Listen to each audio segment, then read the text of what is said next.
Hey people, I'm gonna try this. I usually don't do videos at night anymore, usually because I'm so mellow.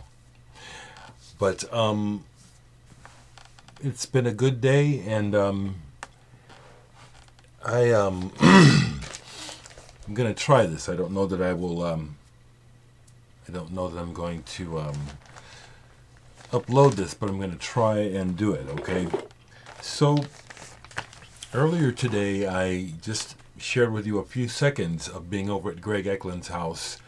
As it turns out, he and his family, they are going to be moving out of Omaha already. His wife is looking for a different job. Her job ended here. She curates and does all kinds of stuff with museums, and she was working with one here, or an art foundation anyway.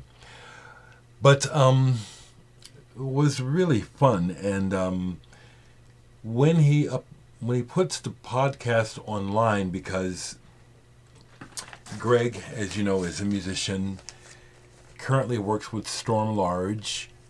First came to prominence, well, he didn't, but his claim to fame is being the drummer from the band Everclear. But his wife, Ellie, is also a great person and well involved in art. And that's how I ended up meeting him, was through them moving to Omaha through her job. And then they got to move again. But we became fast friends through his wife hooking us up, Greg wanting to meet musicians to work with, and my name kept coming up. And when it's online, I will direct your attention there, because it's a cool hour spent, and we talk about all kinds of things. And I'm just I feel vindicated. I'll just share that, because it's just it's just something I'm just saying. I am vindicated. But today I kind of expected it. I told him that when we were done, that it'd be about the time that I received mail, and I was kind of thinking that a package from Diana Biernat from Germany would arrive.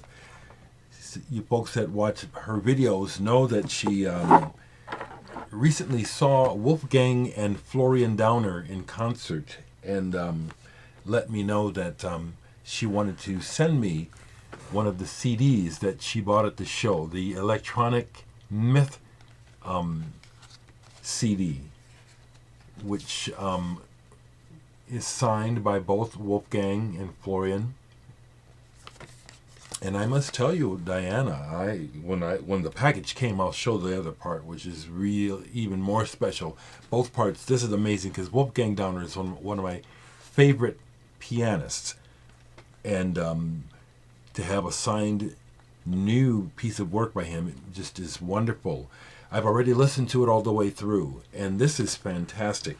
It's a live performance, and it goes through many different movements.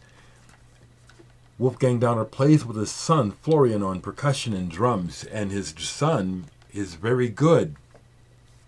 Having worked with my own dad and brothers, and also worked with other musician groups of family members, I am already keenly aware of that extra, and it is extra. There's an extra layer of communication and feeling that is shared between you as family when you make music.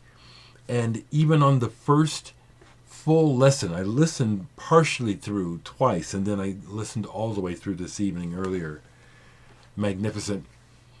But I can hear that subtle interplay between father and son. I can recognize it, because it's respectful, but it's not mocking, nor is it careful. There is, and it's not just call and response. There is this really wonderful interplay. And as is explained in the booklet in here, it's a mixture of composition and areas for improvisation. Done so well. I love this. Diana, thank you so much.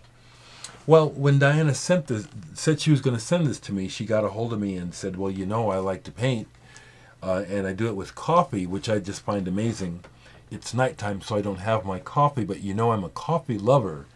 And so she said, "Well, who would you like for me to paint?" And it didn't take me any time at all to respond. I said, Ryuichi Sakamoto.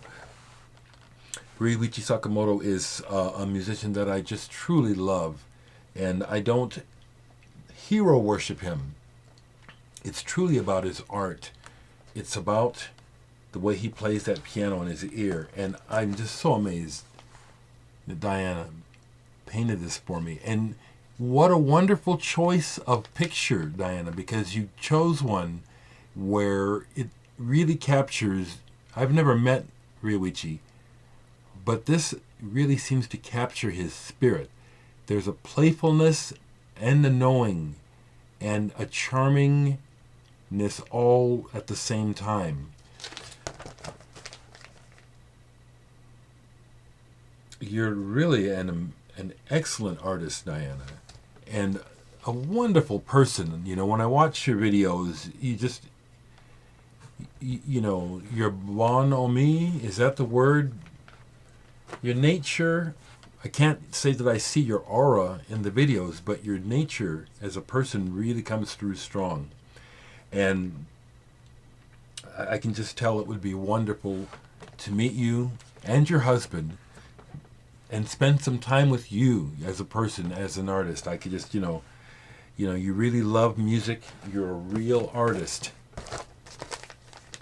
Thank you. Thank you so much. Yeah, I'm going to be getting this framed. Thank you. Thank you so much. You honor me. You honor me. You honor me. These things also vindicate me, because I suffer. I continue to, go through what we go through in this world. So I also received, besides the package from Diana, I'm not sure who this is from. If it's through you, James in England, it didn't say. You sent me a Gnod or a Nod album a while back called Mirror. Excuse me. Today I get home and there's no message, but I get a brand new copy of Infinity Machines by Nod. Now, what is interesting is I can barely tell this is the same group. This is a 3 LP set. I really like this. And on this one, it just been listening to it, I catch it. There's a real direct link to industrial music here in Throbbing Gristle, but also there's this murkiness that I relate to drugs. There's also kind of a jazz aspect of it too. The other album, Mirror, that I listened to was really grindy to me, and it was dark. Now this too has an atmosphere to it, but it doesn't all strike me as dark. I like this. I just got it today, but I like this already. 3 LP set, Infinity Machines by Nod. James, if you were the one to thank you. If perhaps this came from the record label, there's no address on the box. Thank you. I like this. I really do. Because I get music, and then sometimes I'll get things unexpectedly, and then I'll wonder how it came about. You sometimes wonder if one thing is leading to another, in the first place. But I appreciate the music. I really do. I appreciate the records. What else is down here to show you that I've been playing is David Borden, Mother Mallard, an American composer. I think he primarily keyboardist. I have related his work to Philip Glass, but that really doesn't do it justice.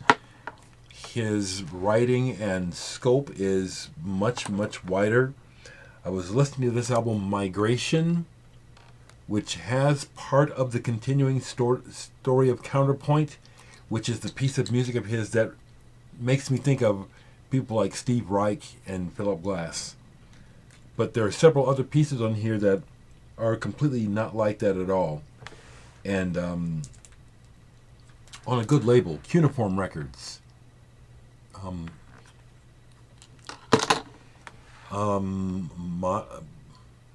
It's not classical, it's contemporary composed music out of the bounds of rock and jazz, but it's not easy listening. It's composition and interplay, and I don't want to, I'm trying not to use the word, but I'm going to use it. It's like for serious listening or for deep listening. There you go, like Pauline Olivero said. For people who are interested in deeper listening beyond just entertainment. And at the same time, it can also be interesting that you would put this on for background music and it would work too, maybe. I got into a mood to play some Bowie, so I just put on Changes 2, which is a program of, well-known songs. And I like the flow, from side 1 to side 2. It flows nicely, and I listen to Bowie now probably more than I ever really did, when he was around. And just glad that there ever was a David Bowie, and it's damn, we're already at, I'm at a point in my life where I'm saying was about David Bowie. Still strange to me. I love the Japanese band Yellow Magic Orchestra, and interestingly enough, when I listen to the drummer Yukihiro Takahashi's solo work, there's a real strong pop element to it, and there's a real direct Bowie influence on. He would be the first to tell you that too, I'm sure. But this is a live album of his that I have, Live 1983, Time and Place. Bill Nelson is guest guitar on here, and this is like a feel-good record for me, you know what I'm saying? It's got a bit of a dated sound, but there was a time, and I was thinking of my friend Kevin who just passed away, because I turned him on to these guys, and he fell in love, and actually almost for a while was exclusively collecting these guys. I got to a point where I had to stop collecting because their stuff is so expensive to buy because it's import, and he just kept going. So it was a combination of that made me put this on. But it's still wonderful pop music, so well put together, and his drumming is so nice. So it's really precise, but it has a cool feel. It's not choppy. It's got this real. So I'm pleased that once I get going here, it feels like I'm doing okay. In the morning, I get up and then I have that coffee, and you tend to sort of assume, that one thing leads to another in the coffee. But really, music is just so vital and important to me that just talking about it excites me. I had been given some singles, but they're in the other room and I won't get them now. I'll do it in another video. Let me see what else is down here that I might not have shown. Because I think I've shown. I don't know if I showed this. This is something that I got recently really cheaply. Oliver Lake. The album is Jump Up. And I was holding back on it because my first play on it, I like Oliver Lake. He's in the World Saxophone Quartet, and he's done a lot of stuff with a lot of people. I think, I tend to associate him with the Ornette Coleman School. But on first hearing this, he's blending reggae and kind of a dub thing going on here with sort of an Ornette Coleman approach. And at my first listen, like really, frankly, a lot of Ornette Coleman is like, okay, what's going on here? I'm not so sure what's going on here. Then I come back to it and play it and just let it go, and just let it play and then turn it over.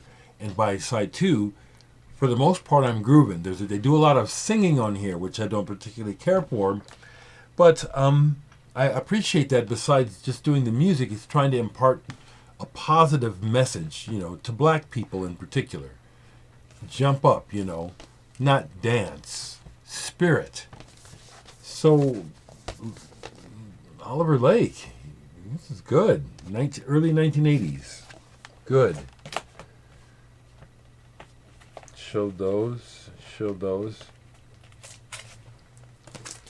So I was reading on the back about this and the fact that Eric Dolphy died just like a couple weeks after he recorded this in Holland, and it's really potent, it's really powerful, really powerful. Here's one I'll show because this was in my discard or to trade pile, and I had second thoughts about it. I said, well, and so I'm glad I did because I've regretted a lot of records. Now, this is Andy McKay from Roxy Music, the In Search of Eddie riff. And this album is, I guess in a way you could call it kind of a concept record where he's doing kind of a take on the 50s and early 60s. He does some really old songs, and he does some unusual things like Wagner, the classical composer's Ride of the Valkyries, along with the Beatles' Long and Winding Road, and What Becomes of the Broken Hearted, a Motown song, And then I see here that Eno is also on here. So when I went ahead and played it again and just let it go and just worked with the concept, it got to the points where he lets the music shine. And thankfully there's enough of that, so I'm glad I kept it. And I like the Island label, and the Island labels had a lot of different designs. I like all the different ones. I don't have many of the early designs, and I don't have any of the original Island designs when they first started pressing Jamaican records. Wish I did. So I'm glad I kept that. And I think I've shown the rest of the stuff here. Yeah, I think I have.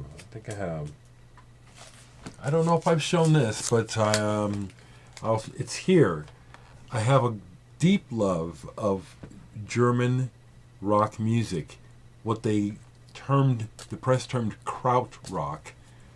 70s German rock, when they started off doing the blues rock thing, and then a whole group of people not knowing each other just decided, or just, I don't know, maybe organically just started to create their own German sound. Amandul too was one of those bands, started as a commune in Amandul. And I don't know this, but I bet you this, it just occurred to me to say this before I forget. Some of you folks who know music know about Peter Green, the original guitar player from Fleetwood Mac, and the acid trip that he had in Germany that freaked the rest of Fleetwood Mac out, and they say that's the trip where they lost him. I wouldn't be surprised if the German place and the people that Peter Green had that trip at and jammed with was the original Amandul. If someone knows that, tell me. I think that might be the case. But I love Amandul. And Renate Knapp, the singer, the woman singer of the band, who's been with them all along, is a friend of mine now, and we talk. She got a hold of me. I mean, we became friends on Facebook, but then she actually sent me a message, and we became friends, and we talk. And her contribution to this album, and as rough as her voice is, it gives that character to the band. Renate gave the direct, raw injection of her personality to the band all the way through, which has given it a quality besides the music itself that is standing the test of time. Renata, if you happen to see this video, or someone who knows her, because I'm not the only one who watches my videos that knows Renata, tell her, I'm thumbs up, I'm giving her thumbs up. Amando, I love this band. Viva la Trance. This was one that somehow got played on FM radio in Omaha back when it came out in the 70s. Now, the other thing about it, and I'm going to stop here shortly, the other thing that I always thought was amazing was just like Pink Floyd in the song Money got away with saying bullshit forever, the song that they played on the radio off of this, and they played it almost like, in regular rotation, he says fucking. Just like that. I was so fucking proud. And it's I would hear it on the radio and I'd just like, wow, back in the 70s. Cool stuff, huh? Okay, so, I will finish this the way I like to finish it, with just a little bit of the personal or whatever, the social. And it's kind of pointless at this point to rag about the almost surreal nature of the current administration. The very strange how it's just a really strange time in this country. Like, we're in a cracked reality, and we have such a buffoon and really unwell person, and people,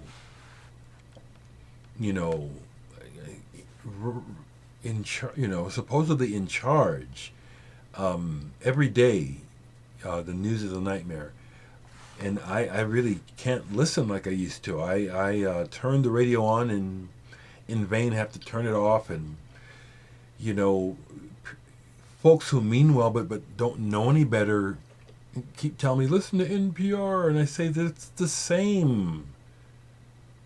It's like my eyes have been open for too long. They're bought and biased and paid for too.